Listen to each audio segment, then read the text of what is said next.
It started with a gunshot. One single deafening crack that tore through the quiet of a Florida home. And when the chaos settled, a man lay dead. His wife, a U.S. Customs agent, stood over him holding the smoking gun. But this was no ordinary murder. 4 years behind closed doors, Marcia Thompson had lived a life no one truly knew. To the world, she was a law enforcement officer, respected, trusted, unshakable. But at home, she was a woman trapped.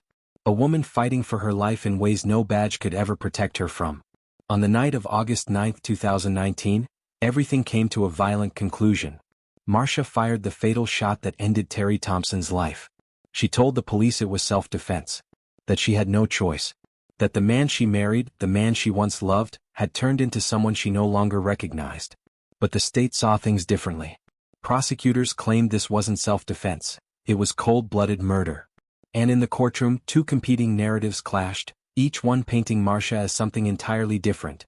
Either she was a battered woman pushed to the edge, or she was a calculating killer who wanted out of her marriage.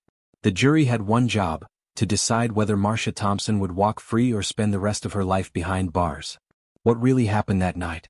What led to the moment where a wife picked up a gun and ended her husband's life? And when the truth finally surfaced, would it be enough? This is the case of Marcia and Terry Thompson. A case where the line between victim and perpetrator was anything but clear. Welcome to True Crime Alibi, the channel that brings you the most gripping real-life crime stories, where every detail matters and every case has more than one side. If you're fascinated by true crime and the complexities of justice, make sure to hit that subscribe button and turn on notifications. That way you'll never miss a case that leaves you questioning everything.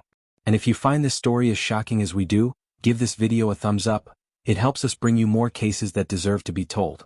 Now let's get into the story of Marcia and Terry Thompson. To their neighbors, their colleagues, and even their close friends, Marcia and Terry Thompson seemed like the embodiment of success. A power couple. A perfect pair. But behind that flawless image was a reality far darker than anyone could have imagined. Marcia Thompson was a woman of discipline. A U.S. Customs and Border Protection agent, she had spent years upholding the law, working tirelessly to protect the country from threats. She was respected by her peers, admired for her dedication, and known for her sharp instincts. Her ability to remain calm under pressure made her an asset to her department. Her husband, Terry Thompson, was a different kind of force. Outgoing and sociable, Terry was a successful businessman whose charm won him friends in every circle. He had a commanding presence, one that drew people in and left them wanting more. He was charismatic, persuasive, and undeniably influential. In public, he was the man who could light up a room with a smile. But what happened when the doors were closed, when no one was watching? That was a different story altogether. Have you ever known a couple who seemed perfect on the outside, only to discover their private life was anything but? Share your thoughts in the comments below. Marcia knew how to enforce the law, how to control high-pressure situations, how to read people. But there was one thing she couldn't control, her husband's temper. Behind the carefully curated facade of their marriage, Marcia lived in a state of fear. Terry was not the man he pretended to be in public. At home, his charm disappeared. In its place was something much more menacing. He was controlling, manipulative, explosive. Marcia later testified that the abuse had started gradually, small incidents that seemed insignificant at first. A sharp word, a dismissive tone, a tight grip on her wrist when she tried to walk away. But over time, those minor incidents escalated into something she couldn't ignore. The verbal insults became relentless. The physical confrontations more aggressive. The threats more terrifying. Yet Marcia told no one. As a federal agent, she feared what speaking out would mean for her career, for her credibility. She had spent years proving her strength, her resilience. Admitting that she was a victim of domestic abuse, especially as someone trained in law enforcement, felt impossible. And so she stayed silent. Until the night she couldn't anymore. Why do you think victims of domestic abuse, especially those in law enforcement, might hesitate to report their abusers? Let us know your thoughts. August 9, 2019. A night that should have been like any other. But it wasn't. The arguments started the way they always did. Something small, something that shouldn't have spiraled out of control. But this time something was different. Terry was angrier than usual. More violent. More unhinged. According to Marcia's testimony, Terry threatened her life that night. He told her he would kill her. He described in chilling detail how he would do it. She had heard threats before, but this time, something in his eyes told her that this was different. She had two choices: stay and risk dying at the hands of her husband or act before it was too late. She acted. Marcia grabbed a firearm, one she had been trained to use her entire career, and pulled the trigger. The shot rang out, cutting through the tension in the room, cutting through the years of silence. Terry fell to the floor. His reign of terror was over. But Marcia wasn't free yet. If you were in Marcia's position, what would you have done? Was this self-defense or something else? Let us know in the comments. When law enforcement arrived, Marcia did not run. She did not hide. She stood there waiting. She told them exactly what had happened, how she had feared for her life, how she had no choice. But as detectives began their investigation, doubts started to surface. There were no police reports of past abuse. No medical records. No official documentation of the years of torment Marcia claimed to have endured.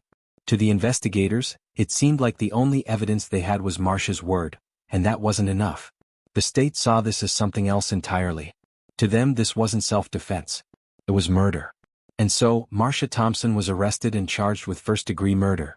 Do you think past abuse should require documented evidence for self-defense claims to be believed in court? Why or why not? The courtroom was packed.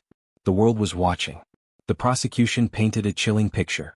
Marcia, they argued, was no victim. She was a trained law enforcement officer who knew exactly how to kill. They claimed that she had planned this, that she had wanted a way out of her marriage and took it. But the defense had another story to tell.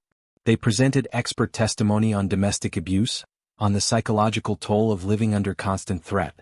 They called witnesses who had seen glimpses of Terry's dark side, people who had heard whispers of his violent temper. And most importantly, Marcia herself took the stand. Her testimony was raw, emotional, unfiltered.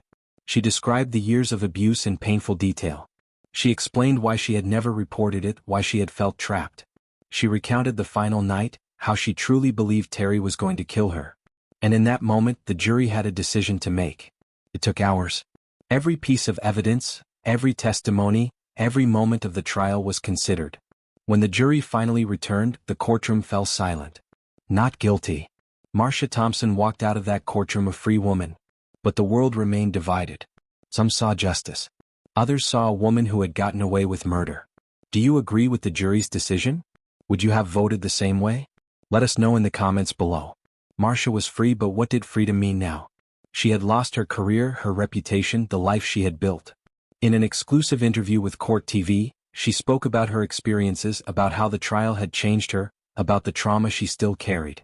She became an advocate for domestic abuse survivors, determined to help others escape situations like hers before it was too late. But even today, one question lingers. Did Marcia Thompson get away with murder, or did she finally take control of her own life? This case highlights the complexities of domestic violence and self-defense claims. If you found this story compelling, stay tuned for our next episode, where we uncover another case that forces us to rethink justice. Don't forget to like, comment, and subscribe to True Crime Alibi for more gripping crime stories that need to be told. Would you have made the same decision if you were on the jury? Let's talk about it in the comments.